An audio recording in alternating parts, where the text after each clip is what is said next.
lighter traffic, I think. Oh, okay. Ayun, saan nililikuan siguro ng tricycle? Teka, sasabihin niya pa. Natin later on.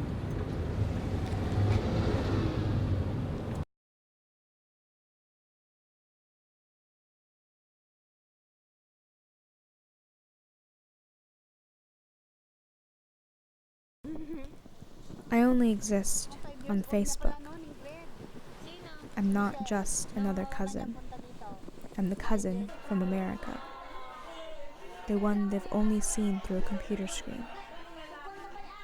I only exist as their idea of me. I'm afraid it's noticeable. Can people tell I'm from America? Is it in the way I walk, the way I dress, the way I speak? A part of me tries to hide it, like it's a secret. As if the second someone finds out, my fraud identity will be discovered, and this false sense of any pride above my head would be stripped away.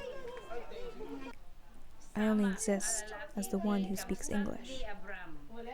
More of my mother's language makes sense now. Sometimes I'm tempted to throw some words into my speech. But even the simple salamat would expose me. They would notice the shiver of my discomfort when I say it. They would see how I don't belong here, that I'm only faking it. So I say, thank you. I wear my origin on my tongue. After 40 years away from home, we take a visit back.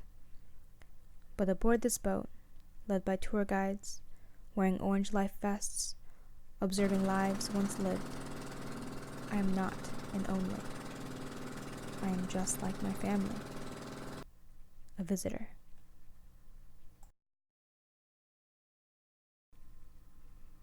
My father's English seems to be getting worse the longer he stays here.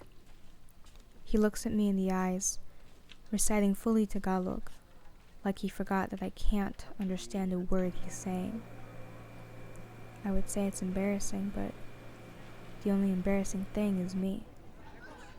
When I fall blank in front of pages and pages of conversation. I'm not the one who embraces the language. That is my family. I wasn't the one who only owned part of a wardrobe and a chest full of things. That was my family. I wasn't the one who ate off pristine old china and read the Bible in Ilocano. That was my family. I wasn't the one who slept on the wooden floor, surrounded by my siblings. That was my family. One night, I slept on the couch in the living room. This is the only place I exist in. Each and every cousin's picture is framed and placed in this room, along with other group photos spanning decades. Our entire history lies in this one space. If I belonged anywhere, it would be in here. It's like the mountains, or the sunset, or the sky above them. They look like backdrops, act as such too. Untouchable, unreachable, but in sight. Painted into the frame to provide the place with context. I am Filipino American. The first title gives the second one context. It gives it a background to begin.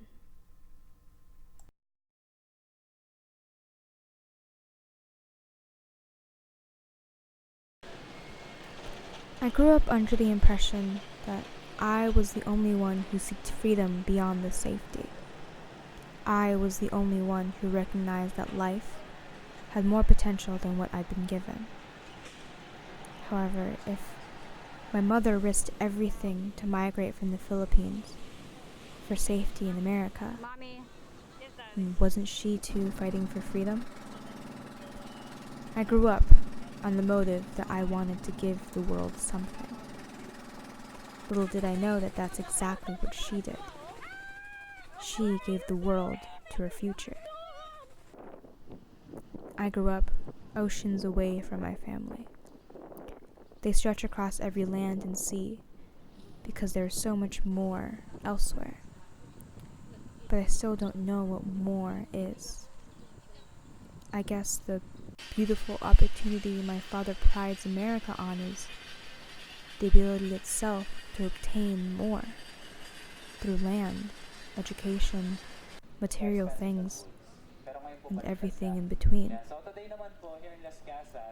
But it's a whole other world.